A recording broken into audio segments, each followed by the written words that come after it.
Good morning बच्चों।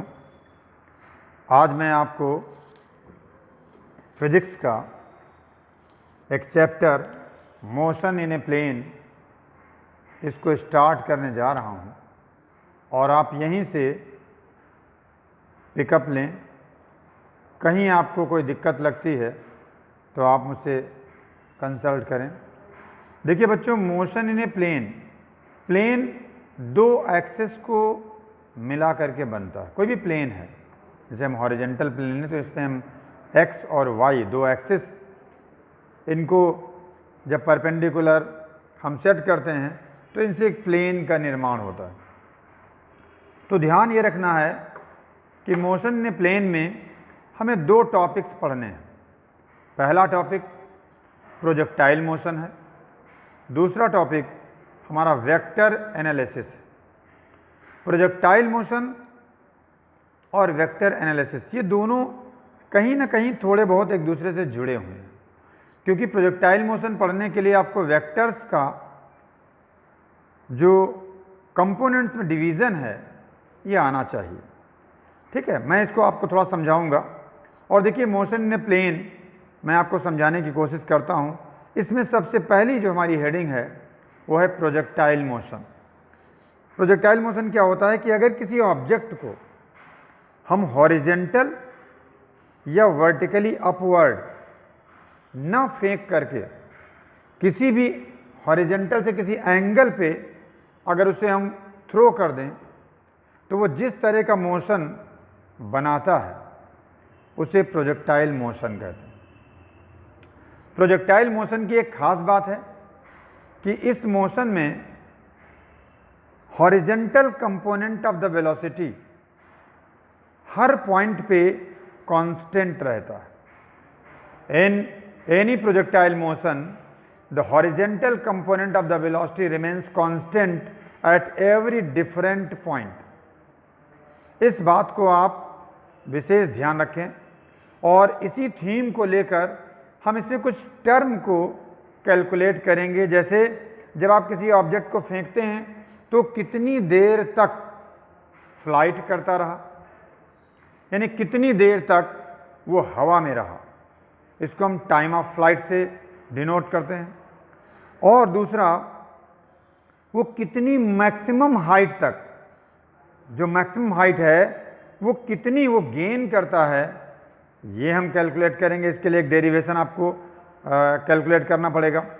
और कितनी हॉरिजेंटल रेंज तक वो गया, इसे आपको कैलकुलेट करना है।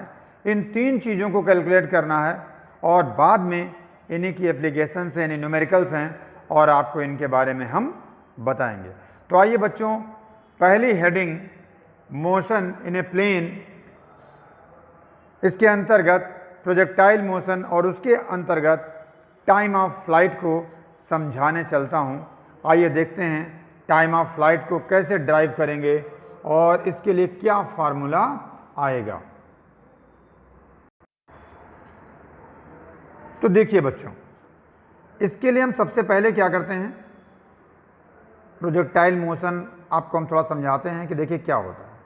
अगर एक हम हॉरिजेंटल लाइन लें और इससे हम किसी भी एंगल पे एक ऑब्जेक्ट को प्रोजेक्ट करें, मान लिया थीटा एंगल पे, तो यहाँ से एक टेंजेंशियल लाइन ड्रा करिए, ये ठीक है। तो यहाँ पर अब होता क्या है, ये थोड़ा ठीक नहीं बना, मैं आपको सही से बनाता हूँ, देखता हूँ। ये हॉरिजेंटल लाइन है और यूँ हमने एक ऑब्जेक्ट को थ्रो किया तो इसको टेंजेंट, मतलब इसको टच करते हुए एक लाइन हमने ड्रा किया, ये टेंजेंशियल लाइन है। तो यहाँ पर जो वेलोसिटी है उसका डायरेक्शन टेंजेंशियल लाइन के डायरेक्शन में होता है। यानी if you draw a tangent at the curve then you will be get the direction of motion at this point. यहाँ पर अगर हम एंगल की बात करें तो ये एंगल थीटा है, तो इस u से जो एंगल से जुड़ा हुआ कंपोनेंट आएगा ये u cos थीटा, और जो वर्टिकल कंपोनेंट होगा ये u sin थीटा आ जाएगा। तो horizontal component of the velocity ये u cos थीटा और vertical component u sin theta. बात समझ में आई? अब इसके बाद आइए, इसके बाद देखिए बच्चों, यहाँ पर एक डायग्राम बनाया गया है, ये इस तरह से। इस डायग्राम को ध्यान से देखिए और यहाँ पर एक ऑब्जेक्ट को हमने थीटा डिग्री के एंगल पे फेंका है। इसका वेलोसिटी का एक कंपोनेंट u cos थीटा जो कि हॉरिजेंटल कंपोनेंट, और ये यहाँ पर u sin थीटा जो कि vertical component of the velocity है। ध्यान रखिएगा, vertical component of the velocity ये हमेशा हर पॉइंट पे चेंज होता रहेगा, लेकिन horizontal component of the velocity her point पे कांस्टेंट रहता है, हर पॉइंट पे। यही प्रोजेक्टाइल मोशन की एक खास बात है। इसीलिए हमने देखिए जो horizontal component of the velocity यहाँ लिखा है वही मैक्सिमम हाइट पे लिखा है। और मैक्सिमम हाइट क्या होती है कि मैक्सिमम हाइट एक ऐसी हाइट होती है जिस पर वेलोसिटी का वर्टिकल कंपोनेंट 0 हो जाता है, यानी अब यहाँ से ऑब्जेक्ट ऊपर नहीं जाएगा और हॉरिजेंटल कंपोनेंट तो आपका कांस्टेंट बना ही रहता है। देखिए हम लोग अब टाइम ऑफ फ्लाइट को कैलकुलेट करने चलते हैं और हेडिंग है टाइम ऑफ फ्लाइट। देखिए मैक्सिमम हाइट तक जाने का जितना टाइम है उतना ही टाइम मैक्सिमम हाइट से ग्राउंड तक आने का होता है, इसलिए टाइम ऑफ फ्लाइट आपका क्या हो जाएगा 2t। अब अगर हम देखें फर्स्ट इक्वेशन ऑफ मोशन से तो v = u + at हो जाता है, और वर्टिकल मोशन अगर लेंगे तो यहाँ पर vertical component of the velocity ये इनिशियल वेलोसिटी कहलाएगा, और यहाँ vertical component of the velocity ये फाइनल कहलाएगा, क्योंकि इन्हीं के बीच का टाइम ये आपके पास t है। तो final velocity 0, initial velocity u sin theta, और इसमें आप पुट करेंगे तो u sin theta plus g। जा रहे हैं आप ऊपर और g हमेशा वर्टिकली डाउनवर्ड एक्ट करता है, इसलिए g हमेशा निगेटिव। अब gt = u sin theta, t = u sin theta upon g, और इस तरह से आप देखते हैं कैपिटल T की वैल्यू 2t यानी 2u sin theta upon g। तो ये टाइम ऑफ फ्लाइट का एक डेरिवेशन आ गया। मुझे उम्मीद है कि आप समझ पाए होंगे। इसे बार बार आप देखें, समझने की कोशिश करें, फिर भी कोई दिक्कत है तो मुझसे पूछें।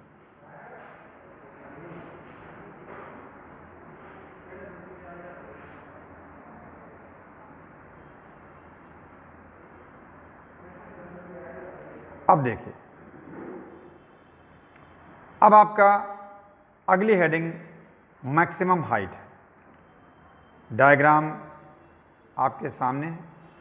Maximum height is a height eight which the vertical component of the velocity will be 0, यानी जहाँ पर vertical component of the velocity 0 हो उसे हम प्रोजेक्टाइल पार्ट की क्या कहते हैं, मैक्सिमम हाइट। तो आप देख रहे हैं कि यहाँ पर h हाइट को हमने मैक्सिमम हाइट लिया है, और मैक्सिमम हाइट तक पहुँचने का टाइम वही होता है जो मैक्सिमम हाइट से ग्राउंड तक आने का टाइम होता है। अब यहाँ पर देखें आप कि अगर हम इसमें वर्टिकल मोशन लेते हैं और third equation of motion applied करते हैं तो v² = u² - 2gh। चूँकि हम वर्टिकल मोशन ले रहे हैं इसलिए एक्सेलरेशन g में कन्वर्ट हो जाएगा। अपवर्ड डायरेक्शन में वेलोसिटी फाइनल कितनी है, 0। इनिशियल वेलोसिटी अपवर्ड डायरेक्शन में कितनी है, u sin theta minus g 2gh। अब h की वैल्यू यहाँ से निकाल दीजिए और आपके पास एक इक्वेशन बन के आ गया u² sin² theta upon 2g। ये maximum height in projectile motion के लिए एक डेरिवेशन आ गया। इसके बाद देखें, अब हम इसमें मैक्सिमम रेंज की बात करते हैं, तो पहले हम रेंज निकाल लेते हैं। तो देखिए बच्चों, रेंज का मतलब क्या होता है कि अगर आप किसी ऑब्जेक्ट को थ्रो करें तो वो यहाँ से कितनी हॉरिजेंटल डिस्टेंस तक पहुँचा, इसे हम रेंज कहते हैं, जो कि यहाँ पर आपको डायग्राम में दिख रही है, ये हॉरिजेंटल रेंज। रेंज का फार्मूला क्या आएगा, इसके लिए हम फार्मूला सिंपल जो यूज करते हैं, s = ut + ½ at²। तो s वास्तव में इसमें क्या है, horizontal range. u horizontal direction में वेलोसिटी वो आपकी u cos थीटा, और इंटू यहाँ से यहाँ तक आने का जो टाइम ऑफ फ्लाइट है कैपिटल टी वो आ गया, और प्लस हॉरिजेंटल डायरेक्शन में वेलोसिटी चेंज नहीं हो रही बच्चों, और जब चेंज इन वेलोसिटी जीरो है तो एक्सेलरेशन जीरो हो जाएगा, इसीलिए यहाँ पर एक्सेलरेशन को हमने जीरो कर दिया है। और आपको फार्मूला u cos थीटा और टाइम ऑफ फ्लाइट की value 2u sin theta upon g put कर दिया, तो आपको मिला r equal to u square 2 sin theta into cos theta. 2 sin theta into cos theta trigonometry में आपने पढ़ा कि ये sin 2 थीटा का फार्मूला होता है, ये 11th में आप पढ़ेंगे बच्चों। तो यहाँ r equal to u square sin 2 theta upon g। इस तरह से हमारे पास मैक्स जो रेंज है हॉरिजेंटल रेंज, उसका एक फार्मूला आ गया बच्चों। अब आगे, अब देखिए इसमें केस हम देखते हैं, केस 1। अगर रेंज के फार्मूले में आप क्या करें, थीटा की वैल्यू 45 रख दें, मतलब हम ये देखना चाहते हैं कि किस स्थिति में रेंज मैक्सिमम होगी। तो अगर हम r को क्या कर दें, इसमें r रेंज में थीटा इक्वल टू 45 रख दें, तो हम बच्चों देखते हैं यू स्क्वायर साइन 2 इंटू 45 और ये साइन 90 हो जाएगा, साइन 91 हो जाएगा, और r की वैल्यू यू स्क्वायर अपॉन जी प्राप्त हो जाएगी। तो इस तरह से मैक्सिमम रेंज का ये फार्मूला आ गया। अब अगर आप ये देखना चाहें कि क्या एक ही रेंज प्राप्त करने के लिए दो एंगल ऑफ प्रोजेक्शन हो सकते हैं, तो मैं देखना चाहता हूं, इसके लिए क्या करता हूं कि एक तो हमने थीटा डिग्री पर रेंज निकाला, उसके बाद हम क्या करते हैं, यहाँ थीटा को 90 माइनस थीटा से रिप्लेस किया, तब देखते हैं u square sine 2 90 minus theta upon g, और ये u square sine 180 minus 2 theta हो जाएगा अपॉन जी। और बच्चों मैथमेटिक्स में आपने पढ़ा sine 180 minus theta is equal to sine theta. Biology वालों ने इसको नहीं पढ़ा होगा, लेकिन मैथ्स वालों ने इसको मैथ में पढ़ा होगा कि sine 180 minus theta is equal to sine theta होता है। इसीलिए जैसे यहाँ पर sine 180 minus theta is equal to sine theta, तो यहाँ पर जो एंगल होगा वो आ जाएगा, यहाँ 2 थीटा है तो 2 थीटा आ जाएगा।